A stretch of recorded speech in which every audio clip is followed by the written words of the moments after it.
So welcome everyone to this year's Road to FrightFest. Thank you all for taking time out. I imagine that preparation for the festival is quite busy.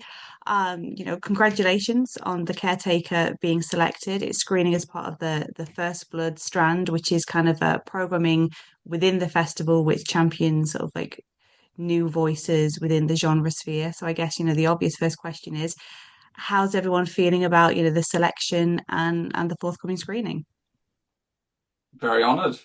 Really, really good about it. Yeah, I think it's great that we're getting the exposure and and hopefully the right eyes, the right audience on the film. Yeah, I mean, I would say really exciting. It's going to be fun for it to be here in London, so close to home and to be able to like go and experience it in like a room full of people who are seeing it fresh for the first time. Um, it's my first feature film that I've done, so that's like a really, really cool thing to be able to go to like an Odeon Lux and see something that I'm in in the West End. So that's just, yeah, it's really exciting and fun. Yeah, I mean, we just completely feel so lucky to have been accepted and actually be able to attend this. And the same with Mackenzie, first feature film, first lead role. It's just incredible. And sort of what we've had from people so far has just been it's just a lovely feeling. And where did the idea for the caretaker come about? How did it all come together? Um, it originally came from the idea, I think I always knew quite early on that I wanted to have a mute protagonist and to sort of explore in the script the idea of communication barriers, sorry, and power dynamics. So the idea kind of sort of started there, the idea of a mute character, and the kind of situation of being in the school kind of came from that, but also the fact that we had a location that was also appropriate. So kind of the story was formed around those factors. And what was it, for you guys as actors, what was it about, the script and these characters that made you excited to kind of get involved with it? Well, I'm really lucky that I know Luke, and Luke wrote the role of Eddie for me. So it was kind of first reading the script and just feeling this is amazing. He's written something that he knows that I can play, and it's just, yeah, like I say, incredible. Yeah, for me, when I first got the script through, what I loved about Marie, who I play, is that she came across as like such a strong-willed and unfiltered character, which I thought was really fun in juxtaposition to someone who doesn't speak. And I was saying to Luke the other day about like something that was really fun and challenging about it is all of my scenes, as much as Ben was like giving me really good scene partner feedback with his facial expressions, he doesn't say anything. So it's just kind of me listening to myself talk for a really long time. But I loved that she had so much to say, that she had so much personality and strong opinions and like all of that in the face of a lot of turmoil that she's experiencing. But then, yeah, also the fun juxtaposition that she's got this perfect sounding board to just listen to everything that she's got to say. And I guess you, Ben, there's sometimes I think there's the misconception that, playing a mute character must be, really easy. You don't have any lines to learn. But I'm guessing it's actually almost the opposite because you can't use words and you've got to, rely a lot more on the physicality for the performance. It is by far the toughest role I've ever played, because everything is in the eyes, it's in the body language, and you're constantly feeling like, are you giving your other cast members enough from your performance? But I mean, I was really lucky as well with the fact that everyone in this film, especially Mackenzie, were just incredible, and just being able to act alongside them and everyone be able to work so well together, it was just, yeah, such a great experience. And then, Luke, how do you then go about you sort of like editing this together? Like you say, you've got Marie who is very chatty, and then you've got, Ben who is mute. How do you kind of go about? Because I think there has to be that kind of balance when you're watching it, so it's not just her talking for like 2 hours, and it's not just him being quiet for 2 hours. So how did you kind of, work that together in the edit to kind of, make it more of a balance between the two? I actually originally thought it was going to be a challenge, but it wasn't actually because they both had really good chemistry. So I actually had the luxury of choice. I could either cut to Ben's reactions. He was, there's a lot. Thing is with film, you can do very little and it will have a big impact. So you might just even do something like an eyebrow raise, and that's enough to, to say what we need to say. And Mackenzie was very good at infusing Marie with a lot of charisma, which helped carry those scenes. So I kind of actually had the choice. It wasn't actually difficult at all because they both gave me actually so much to play with. It was actually like, well, what's actually choosing out of two maybe great takes? What can I use there? I don't want to be missing out on something that the other person's doing. So I actually had the luxury of choice. So yes, it was actually quite easy.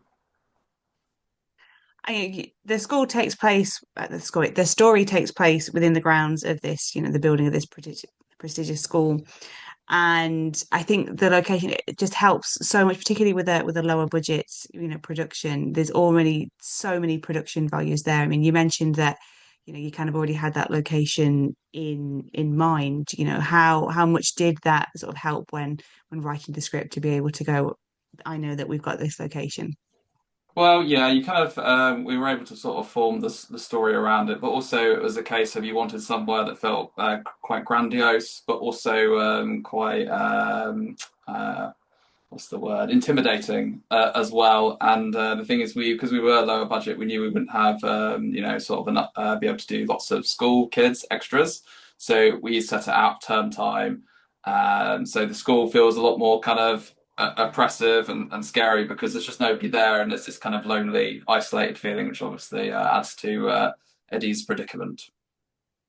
And for you guys as actors, what did that location give you? Because I mean, I think, there's obviously sometimes films are, done on set and other times on location. And I always feel that maybe the location, is sort of easier for you guys to connect with because you see you're in this isolated, grandiose building. It must kind of really help access these characters. Yeah, I mean, it really did. I mean, with the scale of what everything is around you, and especially playing someone like Eddie, who's walking into this massive place that he's never been before, he's never been out of a small house before, and seeing something on such a massive scale, and then just completely investing myself into him and his character, it just it really, really did help with the performance. Yeah, I think that something that was really great about it is the grandioseness of these buildings and the power dynamic as Marie with the Aberdeen family who like own and run this school, and that they have all of this like opulence and wealth and so much space, and feeling quite trapped there. And also I think it lends really well to the genre of like horror thriller to have these huge buildings and these rooms and stuff and no children. And so it's just a little bit eerie and a little bit spooky to be in a school with like no children and the lights are off. And also it made me feel bad for Marie that she has to clean all of that. So yeah. I mean, you have to wonder how much mess there is going to be, out of term time that they, are both there. I just think, it just, the Aberdeen just is sort of like going around and just, like throwing There's a stuff lot of around. dust. There's a lot of dust, a lot of cobwebs. Yeah, I got to vacuum all the time. Nice. And I guess, at the moment, FrightFest attendees are sorting out what they're going to watch. Obviously, some people are buying tickets for, just one or two films. Other people have their pass and they're trying to figure out what they're going to watch when. Why do you each hope that, attendees take a chance on The Caretaker? I think we really love sort of character-driven horror thrillers. We're definitely not a sort of like a 90-minute slasher. We're kind of more of a slow burn with lots of twists and turns. So I think if you're a fan of anything from like Mike Flanagan, so Haunting on Hill House, those kind of like they kind of put characters first, but there's some great twists that then there's a really great build up to it and a really satisfying payoff. I think that's the appeal of The Caretaker for audiences. Yeah, I would add that there's like a really great, like a really great ensemble cast. So there's so many characters and stories to care about. And like Luke just said, really character driven and story first, and then the really lovely bits of horror that hopefully the audience wants to see, but also a great story, a great cast. Yeah, again, just mirroring what they both just said with it's such a character-driven story. And it's kind of what we hope people want to see. It's not your standard horror. It's about the characters and about that world that they're living in. And then you have the horror elements thrown in there, which just sort of boosts it and brings you along on the journey. I think I think I was really lucky that the cast all had such great sort of like chemistry and dynamics. And I think the thing that I have fun when I obviously I've seen the film many times, but the thing that always sort of really blows me away is the dynamics, the relationship dynamics between all the characters, and I really hope people get a lot out of that. And when things do start happening, the twists do happen, that hopefully you really are invested in the characters because you've spent some time with them, and hopefully you're invested in those relationships. I think as well, it's the film feels very autumnal, which I feel is something, in August bank holiday, it's quite nice to, sort of like drift away to a cooler climate almost. Yes. Escape the heat wave. Exactly. Exactly. And what are, post Fright Fest, what are the hopes and plans for, for the caretaker going forwards? So we're really lucky that we have a limited cinema release starting from October 3rd in the UK. We're not entirely sure how many screens it's going to be, but it's definitely going to be all over the country. So hopefully in major cities, sort of like we're sort of aiming for like a 2 week run. So we're hoping we'll be able to announce more about that nearer the time. But yeah, we're very excited about that. And then we're still sort of securing a worldwide distributor at the moment, but we're sort of focusing on UK and Ireland first. Nice. I mean, Fright Fest is a great platform for getting, worldwide distribution. You only have to look at, even the films that have gone through, First Blood, the Moor, the Last Exorcism, Death of a Blogger. They've all gone on to, have great runs in the US as well.